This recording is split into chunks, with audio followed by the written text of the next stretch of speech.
കാസർഗോഡ് പുതിയ ബസ് സ്റ്റാൻഡിൽ അനധികൃത നിർമ്മാണമെന്ന് പരാതി.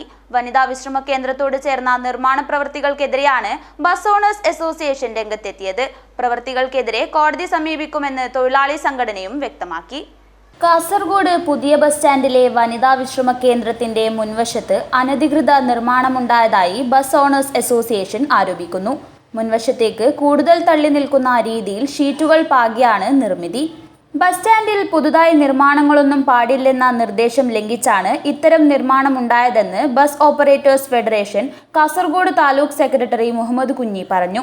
ബസ്സുകൾ പാർക്ക് ചെയ്യുന്നതുൾപ്പെടെ വലിയ ബുദ്ധിമുട്ടാണ് ഇപ്പോൾ നേരിടുന്നതെന്നും അദ്ദേഹം വ്യക്തമാക്കി. അപ്പോൾ കാസർഗോഡ് പുതിയ ബസ് സ്റ്റാൻഡിലെ യാർഡുകൾ പുതിയ നിർമ്മാണങ്ങൾ വന്നുകൊണ്ട് യാർഡുകളെ സൗകര്യം കുറഞ്ഞു വരികയാണ്. അപ്പോൾ തൊഴിലാളികൾക്കുള്ള പ്രാഥമിക സൗകര്യങ്ങൾ ചെയ്യാനുള്ള സൗകര്യം പോലും കുറഞ്ഞു വരുന്നുണ്ട്. 250ഓളം ബസ്സുകൾ ഓരോ ദിവസം ഇവിടെ പുതിയ ബസ് സ്റ്റാൻഡിൽ വന്നു പോകുന്നുണ്ട്. അവർക്കുള്ള സൗകര്യങ്ങൾ ഇവിടെ ഇല്ല. ഇപ്പോൾ അന്ന് ടേക്ക് എ ബ്രേക്കും അതുപോലെ തന്നെ തെരുവ് കച്ചവടക്കാർക്കുള്ള സ്റ്റാളുകൾ നിർമ്മിക്കുന്നതിനെതിരെ നമ്മൾ മുനിസിപ്പാലിറ്റിയിൽ പരാതി കൊടുത്തിരുന്നു. അതുപോലെ ജില്ലാ കളക്ടർക്ക് പരാതി കൊടുത്തിരുന്നു. DLCയിൽ പരാതി കൊടുത്തിരുന്നു. ഹൈക്കോടതിയിൽ കേസും ഫയൽ ചെയ്തിരുന്നു. പിന്നീട് ജില്ലാ കളക്ടർ ഇടപെട്ട് യാർഡ് സന്ദർശിച്ച് DLCയുടെ നിർദ്ദേശം കൊടുത്തതിൻ്റെ അടിസ്ഥാനത്തിൽ പുതിയൊരു തീരുമാനത്തിലെത്തി.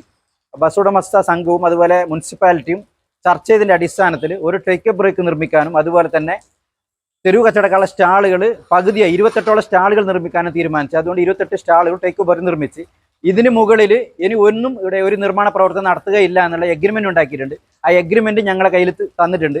അതുകൂടാതെ ഞങ്ങളോട് ഹൈക്കോടതിയിൽ കേസ് വിഡ്രോ ചെയ്യാൻ വേണ്ടി പറഞ്ഞ് അതുകൊണ്ട് ഞങ്ങൾ ഹൈക്കോടതിയിൽ കേസ് വിഡ്രോ ചെയ്തിട്ടുണ്ട്. DLCയിലെ തീരുമാനപ്രകാരം ഇവിടെ ഒരു പുതിയ നിർമ്മാണ പ്രവർത്തനം ഇവിടെ നടത്താൻ പാടില്ല. 250ലധികം ബസ്സുകൾ കയറിയിറങ്ങുന്ന ബസ് സ്റ്റാൻഡാണ് കാസർഗോഡ് പുതിയ ബസ് സ്റ്റാൻഡ്. മറ്റിടങ്ങളിലെല്ലാം ബസ് സ്റ്റാൻഡുകൾ കൂടുതൽ സ്ഥല സൗകര്യങ്ങളോടെ വികസനത്തിലേക്ക് കുതിക്കുമ്പോൾ പുതിയ നിർമ്മാണങ്ങൾ ഉണ്ടാകുന്നതുമൂലം കാസർഗോഡ് പുതിയ ബസ് സ്റ്റാൻഡിലെ ഉള്ള സ്ഥലം കൂടി നഷ്ടപ്പെടുന്ന അവസ്ഥയാണ്. ബസ്സുകൾക്കും തൊഴിലാളികൾക്കും മാത്രമല്ല യാത്രക്കാർക്കും ഇത് വലിയ പ്രയാസങ്ങളാണ് സൃഷ്ടിക്കുന്നത്. News bureau, Kasaragod.